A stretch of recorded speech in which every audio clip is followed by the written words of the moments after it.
Good evening and welcome to another World of Warships video with Darkwing Glacier.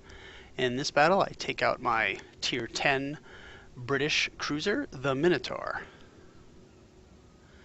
So in this battle I ended up way over all alone by Cap Charlie, and I decide I'm going to go try to take it myself and see if I can arrange it that I am going to be pointing bow out at the cap so I can make a quick getaway if necessary. But it looks like a gearing is coming over to support me, which is good.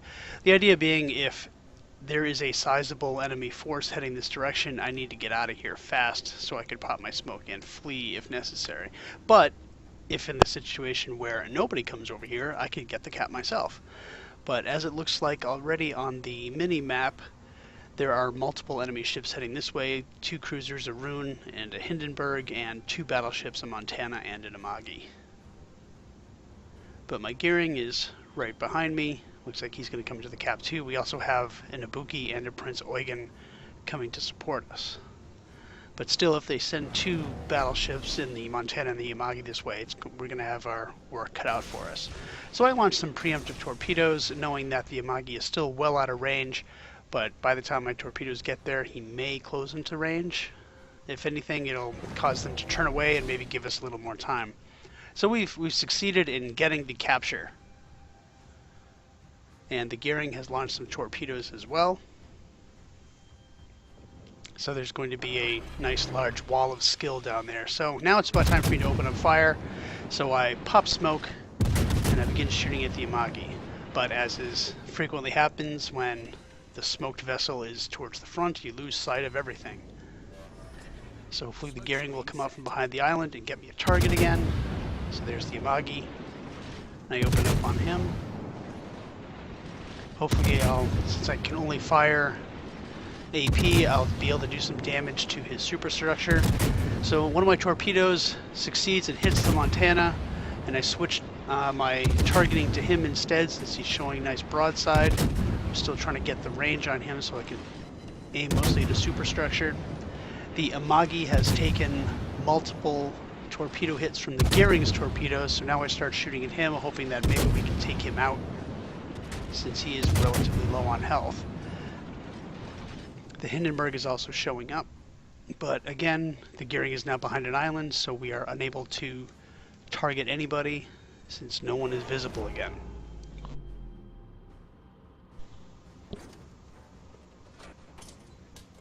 So we succeeded in making the Montana turn away. The Amagi has turned away. The Hindenburg is now broadside to us, so I switch fire to him. And it looks like our tactic of area denial is, for the moment at least, working. I've got about 30 seconds left of my smoke. The Hindenburg shoots in my direction into the blind fires into the smoke and does some minor damage. Montana is now on fire. He's down to 21,000 hit points. I start edging my way out of the cap. And hopefully I can take him, or at least reduce him to much lower than he is. Fortunately, the Minotaur has a very high rate of fire. He's down to 9,000. I deliver a good hit there. Bring him down again. Looks like I might be able to get him. And yes, I succeed in getting kill number 1.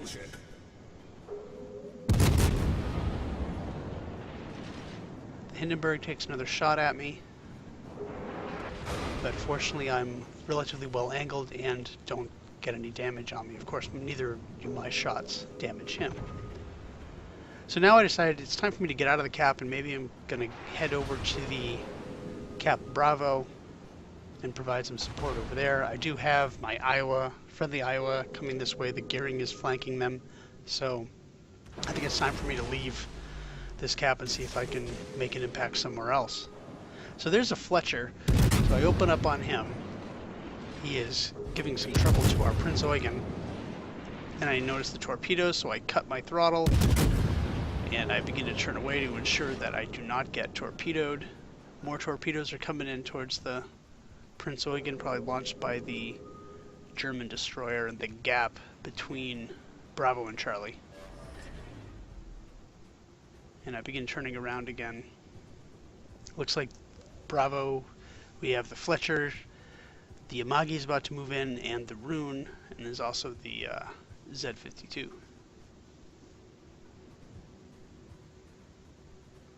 So my next smoke is ready to go. So I decided now it's time for me to use it against this Amagi, and maybe we can finish him off. So I begin to cut my engine, waiting patiently until I get down below 12 knots, or close to it, so I pop my smoke, and commence firing.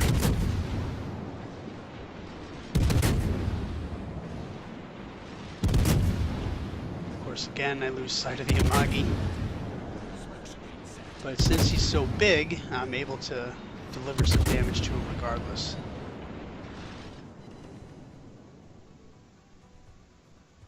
But now it looks like I may have to leave my smoke early, because otherwise there's just no one to shoot at. I'll launch some torpedoes, just in the off chance that he may be turning and heading this direction. I might get a torp hit on him.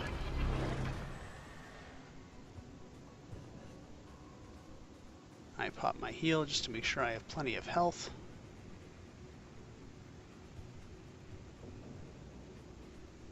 And I'm keeping my eyes peeled for that Amagi.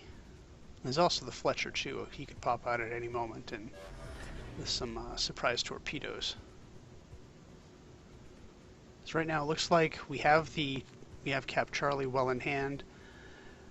We're attempting to take Cap Alpha with our Yamato, although I imagine he may not be long for this world since doesn't have a lot of support with him. Okay, there's the Amagi. Relatively low on health. Prince Eugen begins firing. I launch the torpedoes, and I begin to shoot my broadsides, and he does not last long at all. But the Fletcher is out there somewhere, and there I pick him up, and I don't know why he just charged out like that. There seems to be no real reason to do that, since he knows that there's two cruisers out here. I take him out very quickly. That's kill number 3. The Fletcher's probably launched torpedoes, but I'm already well ahead. There's no way that his torpedoes are going to reach me. Yeah, there they are. They're going to pass well astern. And now I'm going to see if I can aid by going after the Rune. Now, fortunately, the Rune is perfectly broadside to me. I'm not sure how well my 6-inch guns are going to do against him, but after just a couple shots, I'm really taking his health down pretty quickly. He fires some HE at me, but my shells are doing 2,600, 1,800, 1,500 per shot. I just take his health down extremely quickly, and he doesn't stand a chance. He fires some torpedoes at me. They're going to miss by a mile. Well, not quite a mile, but a lot. And I'm able to get kill number 4.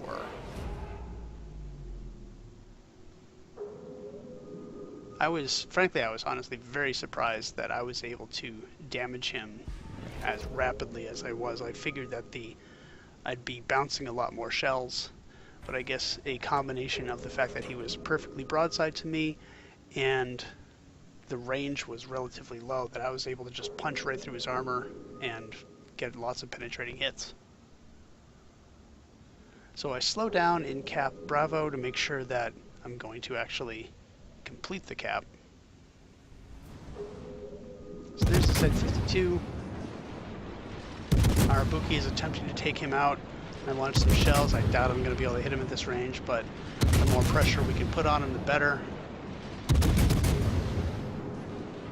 And I'm not doing much else over here anyway, other than doing the caps, so I might as well lend my fire to assist. So we're ahead on ships right now. We have 7 ships left to their 6. However, they have 3 destroyers to our 0, so that's a definite advantage on their part. They do have 2 ships over here, the Z-52 and the Hindenburg, and the rest of their ships are all over by the Cap Alpha, whereas our ships are kind of more spread out across the map.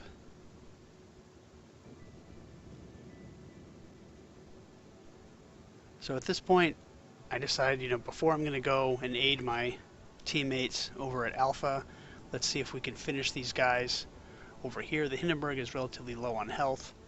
I have a decent amount of health, so if I'm careful, I might be able to take out the Hindenburg, and maybe me and the Ibuki can get the Z-52 as well.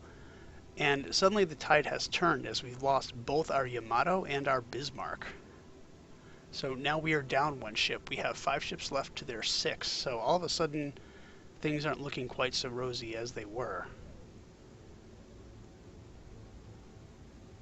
So at this point I'm concerned about being hit by this Hindenburg, so I start hugging the island, trying to keep myself undetected as long as possible. Maybe I can just cap C. But this Hindenburg is coming right at me, so he will detect me one way or the other. So I launch some preemptive torps in the hopes that he might blunder into them, and it's time to start firing.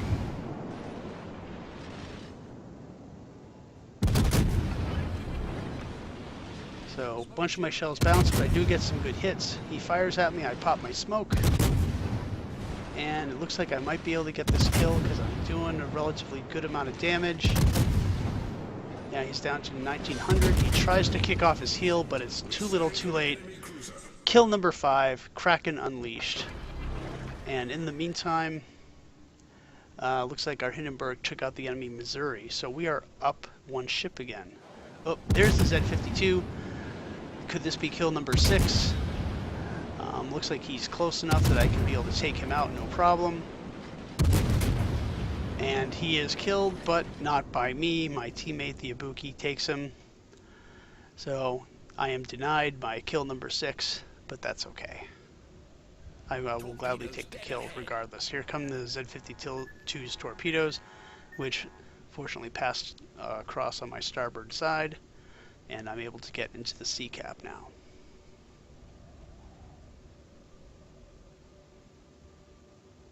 Yeah, my teammate apologizes to me in cap for getting that kill, but I tell him that's okay. I already got Kraken. I'm perfectly happy as it is. So now we have a distinct advantage. We have 5 ships to the enemy's 3. So this almost seems like a gimme. We have Cap Bravo, we have a ship that's capping Cap Alpha, and we have me who is capping Charlie. Problem is that we're all spread out, and looks like we're trying to join our teammates, but this could be bad for us because our Hindenburg is very low on health, our Ibuki is at mid health, and you can see the enemy Yue Yang, the tier 10 Pan Asian destroyer, is at almost full health, and he's pretty dangerous. He's currently detected though, so someone should be firing at him, and if they're not, I don't know why. Okay, so I'm able to finally cap Charlie, and now I can go full throttle and try to join my teammates and see if we can sweep these guys off the map, take advantage of our lead, and then all of a sudden it flips the other way. We lose our Prince Eugen, we lose our Hindenburg, and now it's 3-3. And we are in even a worse position because we have one ship essentially in each capture point. And our Iowa in Alpha, I think he is toast because it looks like he has a Shimakaze to his north, he has a Hindenburg to his south, and a Yue Yang to his southeast. I don't see how he can get out of this alive. But I'm still trying to catch up and at least link up with my Ibuki. And in the meantime, in chat, I'm bragging that I'm running a 0-point captain on this ship, which is actually true because I decided to bring in a new captain and have a Minotaur specific captain on this ship, and he's still undergoing retraining. So currently none of his skills have any effect right now, so he is a 0-point captain. So this bragging may come back to haunt me as a teammate points out that you got to be careful because 2 of these 3 guys, the Hindenburg and the Yue Yang, are both in the OPG clan, which is a very good clan. You may have heard of them, and they're probably very used to working together. They are part of the same division, so it's likely they have voice comms and they're working out a strategy to wipe us out. I point out the fact that we do have a points advantage, we have a caps advantage, so if we can just hang on, we can pull out a win here. But our Iowa takes some torpedo hits from the Wei Yang. He's flooding. And my Ibuki is still way ahead of me. I try to get in a position so I can either take a shot at one of these two ships. But at this point, we're still separated by islands. We're not in line of sight of each other. And it's not looking good.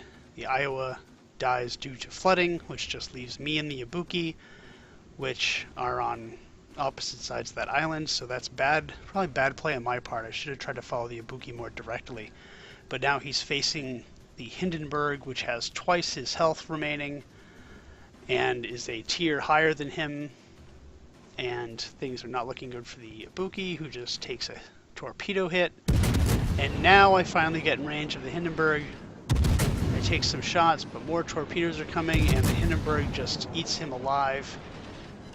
And just like that, our lead has been squandered. I'm the last ship left. I'm detected undoubtedly by either the Shima or the Wei Yang or both, and the Hindenburg can just shoot at me all day, and there's very little I can do about it. So at this point I decide that I've got to turn tail, I've got to run, see if I can hide amongst these islands, and I don't know, pray. But in taking the sharp right turn, which I still think was necessary, I take a very large hit from the Hindenburg, which takes my health down below half. And now the Wei Yang sees that he has no reason to hide, so he begins opening up on me. I switch targeting to him because I can't see the Hindenburg, but I doubt that I'm going to be able to take out the Wei Yang in the last seconds of the game, because he's just going to turn away. I mean, if this is early in the game with lots of other allied ships in the area, I could probably take him out. Now I have 2 fires burning, which I immediately use my damage repair, but I'm out of heals, I'm out of smoke, and at this point I'm pretty much out of luck. I get set on fire again, and the Hindenburg, and I desperately try to get behind this island, but it's too little, too late.